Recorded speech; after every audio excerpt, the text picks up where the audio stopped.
अक्षदा वाटप केलेला आहे आणि एवढे मध्ये नारद मुनी मंडपामध्ये पोहोचले आणि कंसाला भेटलेले आहेत. हे कंसा, अरे ज्याच्याबरोबर आज तुझ्या वहिनीचं लग्न करतोस ना, तिच्या पोटी 8वा जो आहे तो तुझा वैरी जन्माला येणार आहे.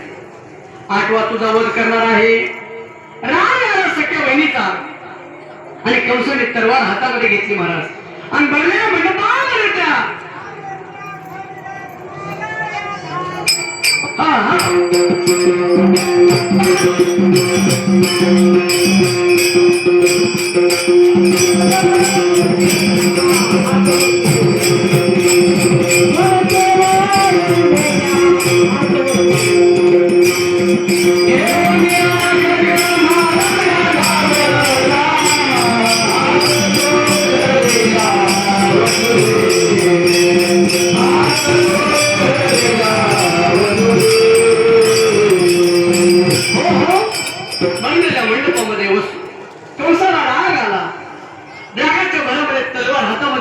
बहिणीवरती तलवार उघडली महाराज. वसुदेवजी पुढे झाले.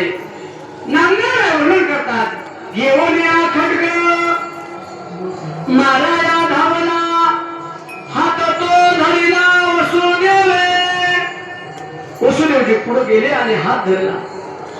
कसा तरी समझोता केला आणि लग्नविधी पार केल्यापासून वसुदेव देवकीला कारागृहामध्ये बंद केलं महाराज.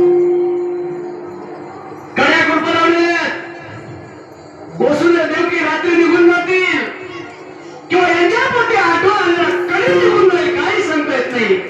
आणि म्हणून कंसाने कडे कोट बंदोबस्त केला महाराज.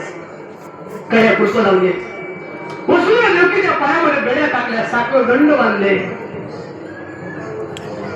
आणि कारागृहाच्या बाहेर बंदूकधारे, तलवारधारे, सशस्त्र सेवक उभे केले महाराज.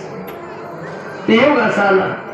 काही वेळ निघून गेला, काही काळ गेला, देवकीच्या पोटी लेकरू जन्माला आलं महाराज. एक नाही, दोन नाही, मुलगा झाला. लेकरू झाल्याबरोबर कंसाच्या कानावरती दूध सांगायचे जाऊन कंस धावत यायचा, देवकीच्या जवळचं लेकरू घ्यायचा, अंधारायचा, गोंधळायचा. आता हे सगळं मनातून होतं का?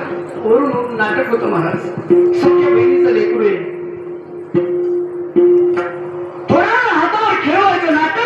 पायाला धरायचा, गरगर गरगर गरगर फिरवायचा, आपटून मारायचा. एक नाही, दोन नाही, तीन नाही, किती मारले? 6 ही मारे तर दुराचारी. मायेने गर्भ धारण केला आणि 8व्या वेळेला भगवान कृष्ण परमात्मा जन्माला आले. 8 वर्ष वयाचे परमात्मा आहेत. अष्टमी